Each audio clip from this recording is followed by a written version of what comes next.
Le montant du lit grinça puissamment. Thomas se réveilla en sursaut. La nuit était bien tombée et l'obscurité complète avait envahi le chalet en ce mois d'octobre. Il régnait dans la chambre une atmosphère lourde et oppressante. Une petite lueur jaunâtre très faible se reflétait contre le mur de bois, cassant ainsi le noir complet. Il la fixa pendant quelques instants, pensant rêver, puis se tourna de l'autre côté du lit en s'allongeant doucement sur le côté. Un chuchotement incompréhensible parvint à son oreille gauche, la droite étant enfouie dans l'oreiller, puis les murmures s'estompèrent. Il n'arrivait pas à distinguer exactement le contenu de la phrase, ni la langue. Thomas ferma les yeux, le cœur battant sous les paupières. La voix avait disparu. Il s'endormit. Vers 4 heures du matin, une autre, plus pesante, vint résonner au creux de son oreille, ce qui le réveilla brusquement. Il s'assit sur son lit, la respiration haletante. Une petite douleur lui picota la poitrine, mais il n'y prêta guère attention. Dans le coin de sa chambre, tapi dans l'obscurité, demeurait une forme immobile qui semblait le fixer. Thomas perçut 2 yeux qui le regardaient, d'une blancheur éclatante, semblable à ceux des poupées de porcelaine. Il sentit son cœur se soulever soudainement. Poussé par un courage presque fou, il alluma la bougie sur sa table de nuit, ce qui éclaira la chambre d'un faisceau de lumière orangée, mais la forme s'était volatilisée. Il avait dû rêver. Vous savez bien, ce court laps de temps entre le réveil et le sommeil, où nous ne sommes pas vraiment sûrs d'être totalement conscients. Il se remit sous sa couverture de laine, posa le bougeoir et souffla sur la flamme qui vacilla puis s'éteint. Lorsque le soleil apparut, la lumière du jour le réveilla. Il se leva, descendit les escaliers de bois qui grincèrent sous ses pas. Le chalet était vide, personne. Une odeur de pourriture émanait de dehors. Il ouvrit la porte doucement et observa les épicéas devant lui. Le vent faisait trembloter leurs quelques branches. Tout était calme. Il la referma puis se dirigea vers la table de la salle à manger. Un bol rempli de porridge et un verre de lait y étaient entreposés. Il but le lait et mangea à peine dans le bol et décida de retourner dans sa chambre pour s'allonger. Le silence régnait dans le chalet, seuls les craquements du bois se faisaient entendre, parfois. Cependant l'odeur de pourriture était de plus en plus présente. Cela devenait vraiment désagréable.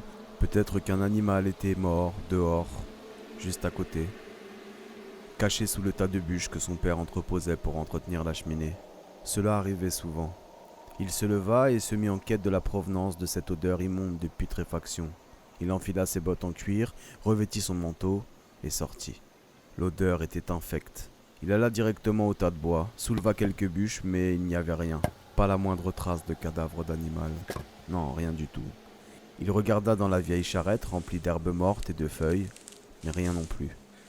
Cela lui semblait étrange. Ses parents étaient partis à Fribourg tôt dans la matinée et il leur poserait la question à leur retour. Qu'est-ce qui pouvait sentir aussi mauvais ? Il décida d'aller jusqu'aux 2 épicéas qui marquaient naturellement l'entrée de la forêt, mais là-bas non plus il ne trouva rien. De plus en plus l'odeur se faisait présente, de plus en plus elle devenait insupportable. Il s'assit sur un des fauteuils de la salle à manger et se mit à réfléchir. Il y resta une bonne heure sans bouger, à se questionner sur la provenance de cette odeur si particulière et immonde. La journée passa et les premiers signes de la nuit apparurent, sans que Thomas ne puisse avoir de réponse à ses interrogations. Ses parents n'étaient toujours pas rentrés et l'obscurité commençait à gagner la maison. Il alluma les bougies sur la table. Les heures passèrent et toujours personne, juste le silence interrompu, de temps à autre, par les bruits de grincement du bois. Il ressentit une vive douleur dans la poitrine, mais elle disparut rapidement. Thomas ne paniqua pas. Lorsqu'il eut faim, il réchauffa de la soupe dans la grande marmite entreposée sur le four à bois, mangea, puis éteignit les bougies à l'aide de l'éteignoir en laiton et monta se coucher. Il s'allongea dans son lit. L'odeur pestilentielle avait désormais colonisé toute sa minuscule chambre. Il toussa, se racla la gorge, puis ferma les yeux pour dormir. C'est alors qu'un grincement le réveilla en sursaut, comme la nuit précédente, aux alentours de minuit cette fois-ci. Il se leva et entr'ouvrit la porte de sa chambre afin de voir si ses parents étaient rentrés, mais n'entendit rien d'autre que le vent qui ululait contre les grands épicéas centenaires. Il repartit s'allonger sur son lit. Rapidement, cala sa tête sur son gros oreiller à plumes et regardait désormais les encadrures boisées de la fenêtre et les quelques fissures qui les parcouraient. 2 grincements plus prononcés se firent entendre dans les escaliers, ce qui provoqua son étonnement. Thomas se redressa, se mit assis, son dos collé contre le mur et tendit l'oreille pour mieux décrypter ce qu'il entendait. Des pas, suivis d'une sorte de bruit de craquement, se faufilèrent tout doucement jusqu'à lui. Il alluma sa bougie, répétant de nouveau la même scène et se leva pour aller ouvrir la porte en entier. Les escaliers étaient vides, les ténèbres englobaient leur base. Il baissa alors son porte-bougie pour voir plus bas, et il vit, émergeant de la pénombre, la même petite forme noire, immobile, dotée de minuscules yeux blancs qui le regardaient. Thomas, surpris par cette vision, poussa un cri aigu et repartit en courant se cacher dans son lit. Mais dans l'empressement, il oublia de fermer la porte. Il entendit les marches de l'escalier qui grinçaient subtilement, puis le bruit entra dans sa chambre. L'odeur traversait la couverture de laine qui recouvrait désormais son visage. Son cœur battait à tout rompre. Il pouvait distinguer l'aura de lumière de sa bougie derrière les carreaux de sa couverture. Soudain, il entendit un souffle, et la bougie s'éteignit. Il était dans le noir complet. Thomas respirait fort. L'odeur était tellement forte et épaisse qu'elle aurait pu se matérialiser dans l'air. Les hurlements du vent paraissaient être des voix de fantômes tant ils devenaient aigus et oppressants. Dans cette atmosphère terrifiante, il distingua une voix chuchotant d'une glaçante intensité qui semblait s'accrocher au creux de ses oreilles et qui lui martelait le crâne comme si elle venait de l'intérieur même de sa tête. Il mit ses mains sur ses tempes, mais la voix était bel et bien présente, insistante, tenace, et dont la langue lui était totalement inconnue. Il se mit alors à hurler, appela ses parents, mais personne ne répondit. Son corps fut pris de crampes, ses membres se crispèrent. Il n'avait plus le contrôle de lui-même. La douleur dans sa poitrine s'intensifia, et dans la violence des mouvements, la couverture tomba, laissant apparaître devant lui, éclairé par une faible lumière jaunâtre, ce petit être de couleur noire, affublé de deux grands yeux blancs perçants dont les minuscules pupilles vives l'observaient sans bouger. Ses yeux avaient grossi. Ils étaient désormais impressionnants, injectés de sang.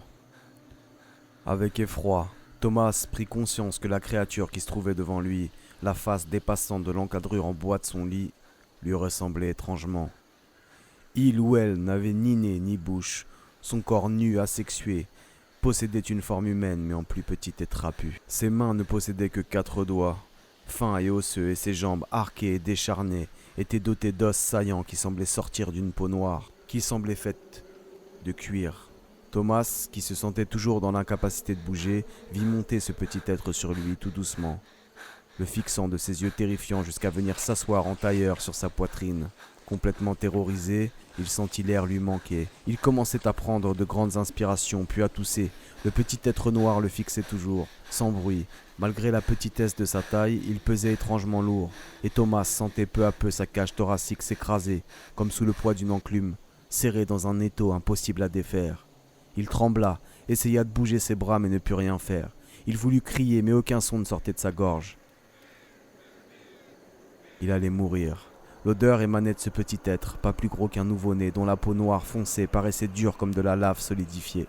Dans un dernier élan de lucidité, il plongea ses yeux dans ceux du petit être, et vit que ce n'étaient pas des yeux, mais bel et bien des bouts de braise ardente, entourés de minuscules flammes rougeâtres qui dansaient dans une ronde sans fin, à l'intérieur même de ses orbites.